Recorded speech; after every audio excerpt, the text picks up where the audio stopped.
Hi, this is John Gleason with another edition of County Chronicles.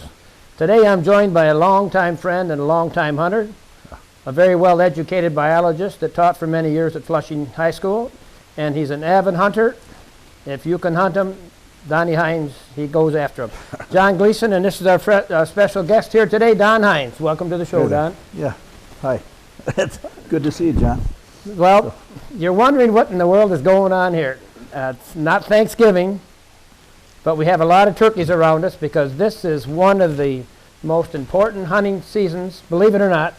Most of the hunting goes on in the fall, but this is one of my favorites that is happening in the great outdoors of Michigan today. It's very, very common if you drive around the countryside in at today's season that you will see a turkey out in the field. Quite often you see one like the one here behind us that's all fanned out, plumed up, because the mating season is underway right now in Michigan for these great turkeys. Now, Don, you've hunted these turkeys for many years. Many years, yeah, probably 25 or more. And the season is longer than it used to be, right? Yep. And it runs from when to when? Well, it starts on, I believe this year was the 15th of April, and it was a week earlier than normal. I'm not sure why. I think it was probably because of the shutdown, and more people were looking for recreation close to home. So, and it runs until? The end of May this time. So you got 3 more weeks if you want to go get one of these Thunderbirds. Right, yeah. I was lucky. I hunted opening day, and I was fortunate enough to get my bird right away. Didn't know we were going to talk about that, but okay. Well, I'm still trying to get mine. Some of us got our bird. Yeah. Mine's in the field and his is in the freezer. How about that, folks? Anyways, we're going to spend a few minutes today telling you about the sport. It is a fabulous sport. One of the reasons, Don, why I really like it, unlike deer hunting, you can sit in the blind with a friend or a son or a daughter, and you can actually talk. Yeah. And you can stay warm. It's not really critical that you don't make you don't have to be real quiet.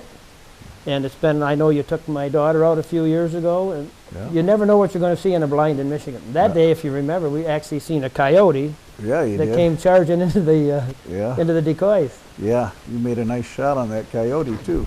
Well, we doing the farmers and our feathered friends a favor. Anyways, I'm holding one decoy here.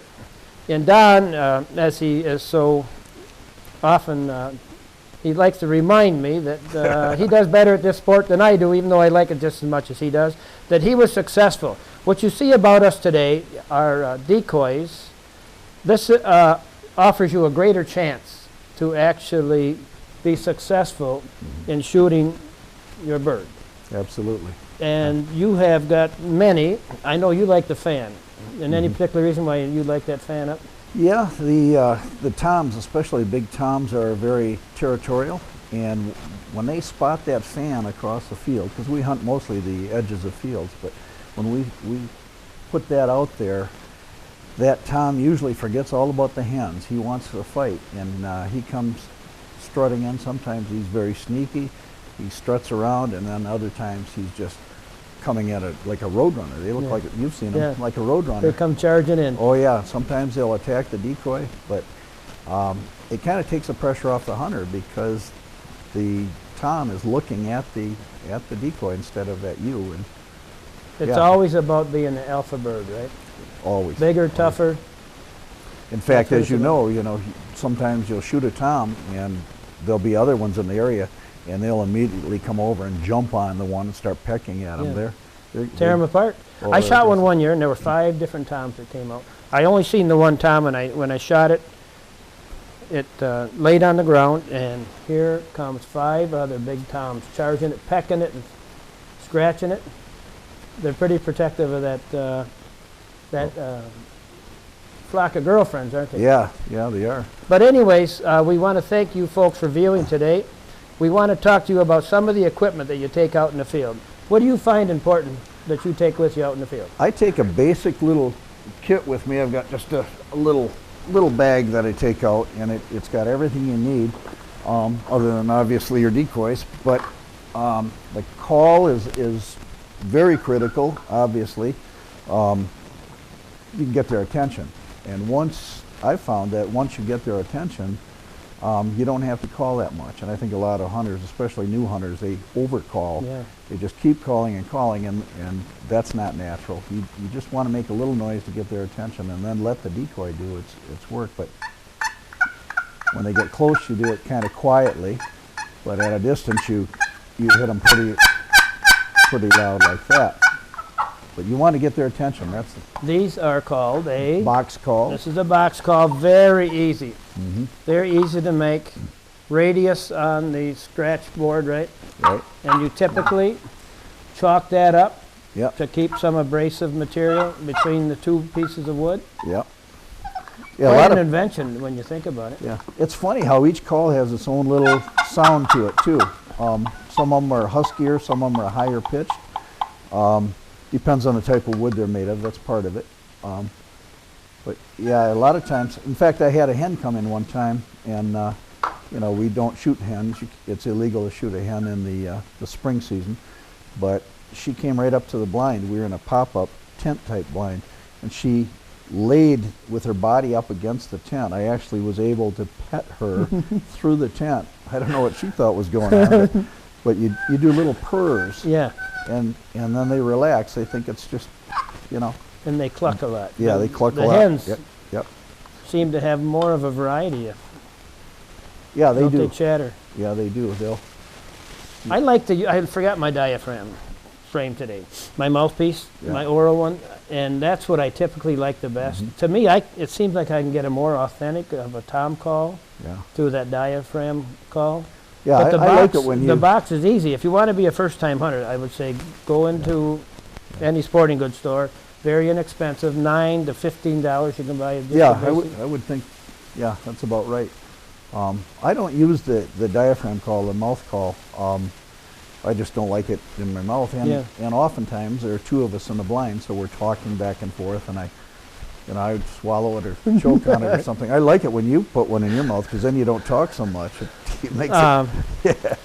All right, Yeah, you like your binoculars always. because you want to see what the Yep. size of that bird is from Yeah, quite a ways yeah. off. See if he's we worth see bringing our in or not. birds. Like yesterday, I took a couple guys out.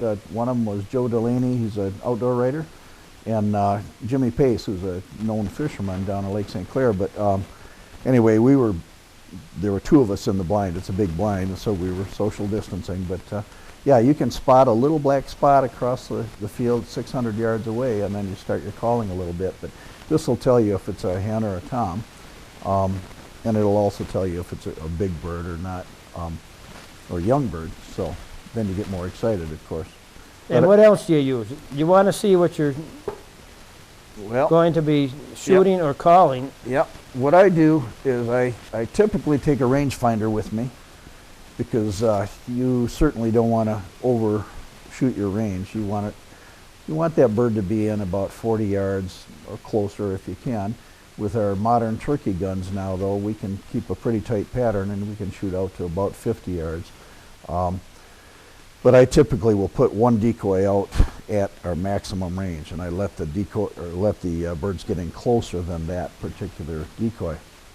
But you just look at it and push your button, and it'll tell you how many yards it is, and I think that's very, very important especially for inexperienced hunters.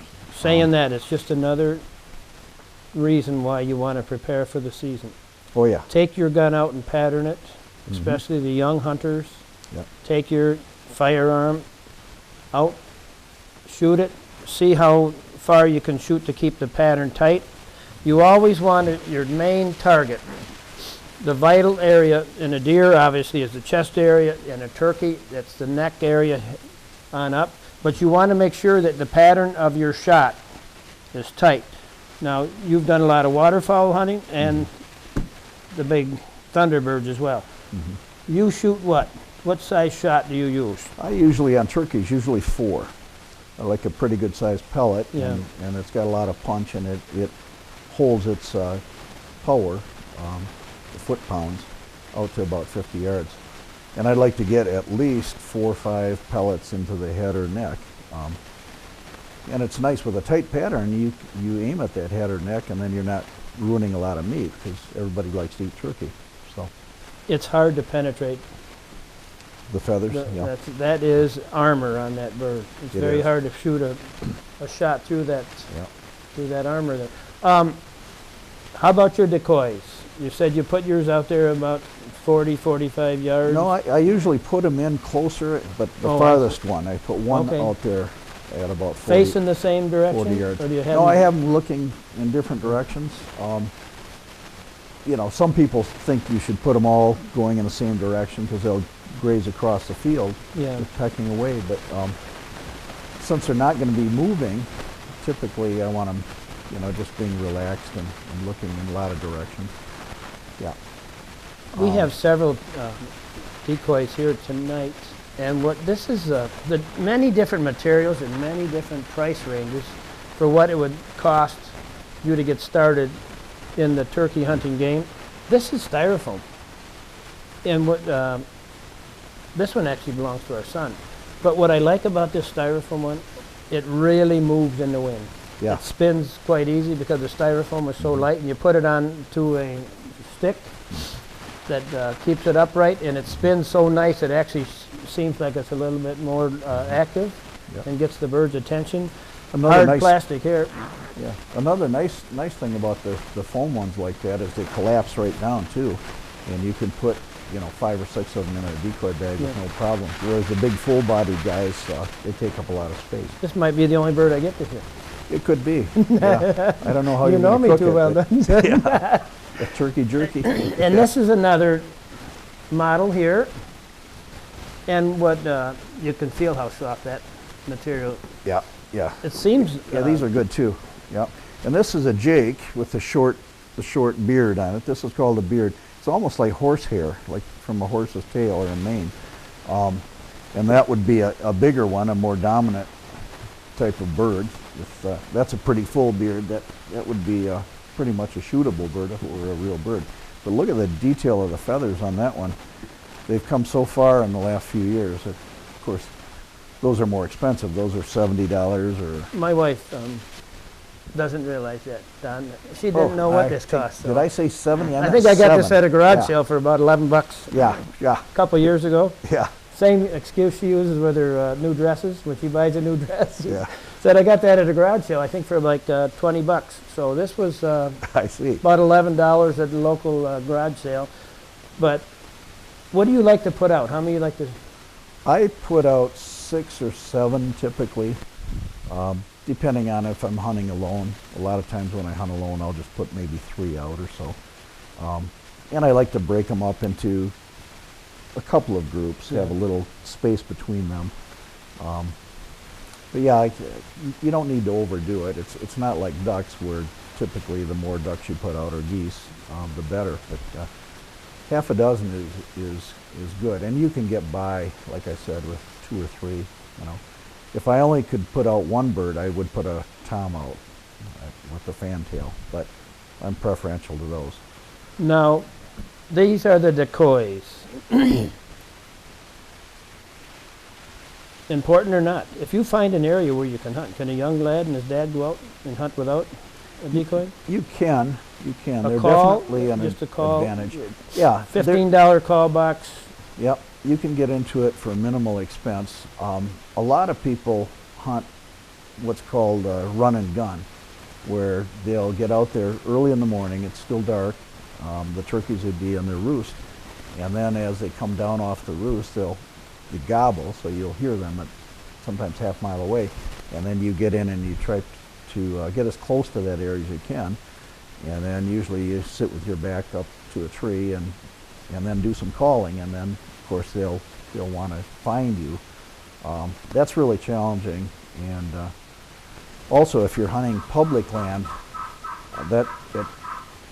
I think it can be a little more dangerous too, because you've got, you're out there, you're wearing camouflage, you can't wear orange because the birds can see orange, and I'm hunting on private land, so it's not. Okay, let's transition into that camo. Mhm.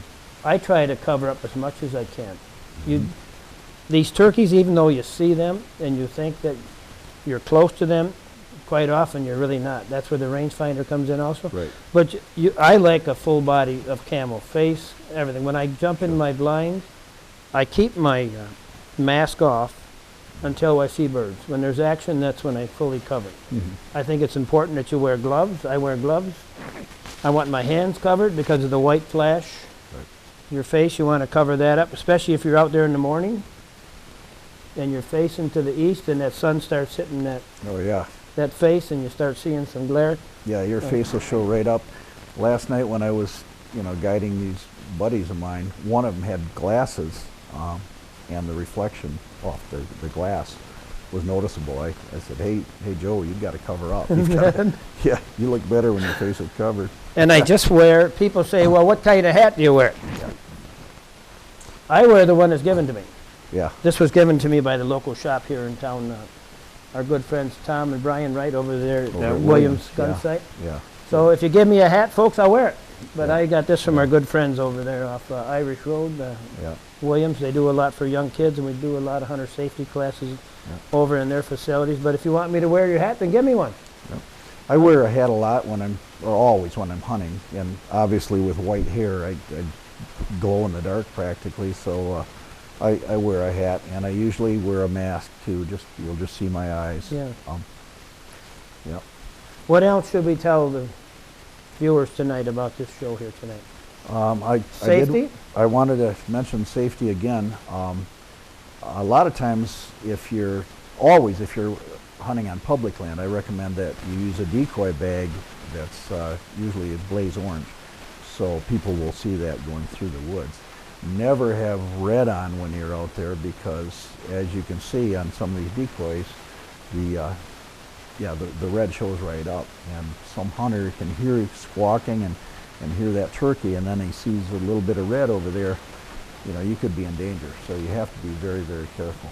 Teaching hunter safety, that's one of the most important. We don't care, as instructors of hunter safety, we really don't care if you get the game that you're hunting. We want you to go home.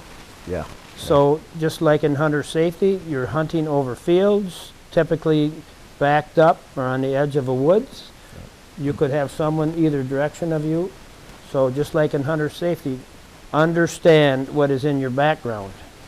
Keep your finger off the trigger until you're determined to take that shot, but always understand what's behind you. Fingers off the triggers, understand what the background. And you saw that video of the one I shot opening day this year. No, I don't remember seeing it. Yeah. Did you get one? It was a big one. You ought to try hunting sometime. Yeah. But the deer came in. There were a bunch of deer that came in behind it, and I couldn't shoot the turkey because there were deer in the background, Right. and you certainly don't want to put some pellets in a deer. I remember. Maybe that'll be part of our show. Yeah, that would be good. 5 or 6 deer came Yep. behind your Tom. Yep, and they actually came in. Didn't know you could hunt it at a zoo, but all right. Yeah, they Must have been a petting zoo. yeah, pretty much. But they came in with the turkey. I mean, they literally walked across the field with the turkey. It was a pretty interesting thing, but I had to really pick my shot and be very careful. And again, if you were hunting public land, you could have a turkey coming in, and there could be a hunter in full camouflage in the background somewhere, and so you really have to know what you're shooting. All right, let's jump into methods, Yes. because it's really like any other sport that you want to engage in. I've got to tell you, the Sticks and strings. first turkey I shot, I used a shotgun, and because I was brand new at it, and I had watched a turkey hunting video, and I thought, I can call, just sound like those guys on TV. And then, so I took a shotgun out and got a turkey right away, great big turkey, 30-pounder. And after that, he I always thought, gets great big ones, guys. Yeah. If you had, but after that, I thought, this is too easy. This is too easy. So I thought I'm pretty serious bow hunter, so I thought I'd try it with a bow, and sure enough, I was lucky enough to shoot one with a giant, bow. giant. It was giant. Turkey, yeah. And then the next year, though, I shot one with a bow. Another giant one. Oh, it was huge. It was incredible. Yeah, barely got in the trunk. Yeah. But when you use a bow, you need to make a really good kill. You need to break that bird down because they're tough birds. And I put an arrow through one, zipped right through it, and it flew off. I never did find the bird. I tried tracking it like a deer. And impossible. Yeah. So I've gone back to using a shotgun. It's just much more effective. In fact, I put a scope on my shotgun. And now that bird can still be in the brush a little bit. And with the naked eye, you can just see a little bit of red now and then. And you can see it with your binoculars, but you couldn't get a shot. But with that scope, you put it on there and you can see that head right there, and boom, you shoot, and it's a dead bird. Another big bird. Methods. They've kind of transitioned. Turkey hunting has pretty much taken the same course as deer hunting. Yeah. A lot of people, they start using the firearm, and then they transition into archery. Mm-hmm. And then as many folks get older, folks our age, now that's the only hunting that they'll do for deer is archery. They don't even take the firearms out anymore. Right. And they're transitioning into archery. The crossbow has been just a fabulous tool to extend your hunting opportunities. If you're like us old guys, got shoulders busted down, that you can't pull back a recurve and you can't pull back a compound, but you can shoot that crossbow, fabulous. Yeah, it's changed things. In fact, they actually have broadheads now that are designed for turkey hunting.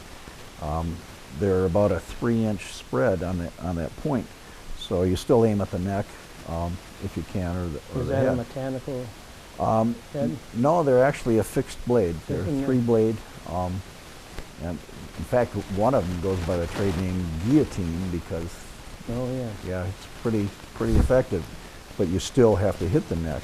But the good thing about that is either it's a clean hit or a clean miss. You either kill it or you miss it completely. So that's a good thing. Real quick, we're going to come to an end here with this show. I want to thank the viewers for watching this. I hope you have as much fun as we do. Really one of my favorite pastimes. Because of the time of year, you have months between deer hunting. This is the next opportunity for me to get out in the woods. I don't small game hunt anymore, but I always get excited when big bird time comes. But just very briefly, you taught biology at Flushing High School a number of years. Mm-hmm. The turkeys with the Wild Turkey Federation, National Turkey Federation, probably one of the most successful replanting programs regarding outdoor and wildlife success. Absolutely. With the wild turkey here in Michigan. Yep. When I was a kid trying to grow up at Houghton Lake, they stocked turkeys near Prudenville, and it was a big deal, and there was a huge fine if anybody poached. And the turkeys did really well up there, and then they used some of those turkeys, they'd live trap them, and I'm sure they did it in other parts of the state, but then they'd release them throughout Michigan. And Holly, that's where I normally hunt, has a lot of state land, and then also there are a lot of big farms there, and the DNR used one of the private lands, 2,000 acres, to stock it with turkeys, and they took right off. And eventually, now we've got all kinds of turkeys. I see flocks of 70 or 80 in the winter sometimes. Isn't it amazing what you see? And you wonder, what in the world are they eating? Yeah. You see a barren field and a large, very, very large flock of turkeys. Did you ever help? Did you ever help with the planting? No, I never helped with the releasing. No. I really want to do that one day. That's on one of my bucket lists. Yeah. So anyways, folks, we want to thank you for watching today's Community Chronicles, County Chronicles, with our guest, Don Hines, Master of Science and Master of the Woods and Water. Thank you for being here today. You're welcome. We want to Thanks for having thank the me, John. Michigan DNR and the Wild Turkey Federation. Please take the time. Get out in the woods, get out in the field, get on the water with your friends and your family, but most importantly, take a young person, and probably more important to that, I know it would be important to that particular person, if you can take a special needs person into the outdoors with you, please do that. Now, if you take a minute there, Don, show them what can happen if they are lucky enough to shoot one of these birds. Yeah. Watch that. I know a young gentleman who shot this turkey. This is a nice... Did you ever have him as a student? No. That was Hopefully we can- our son's Yep. first turkey, Yep. and we mounted it for him. It was an exciting day. We were actually hunting with Tom Wright from Williams when that bird was shot. And if this is a reminder, when you said watch for the red and don't wear the red when you're out turkey hunting, look at how Yeah. blazoned, Yep. fluorescent that the head on that turkey. That's in full mating season right there. Yep. This And is a that- nice bird, and it got 9 or 10-inch beard. That's a pretty good bird. That was an exciting day around the Gleason house. I'll bet. Okay, folks, get out in the woods and be safety. Yeah. Safety number one. God bless. Be safe.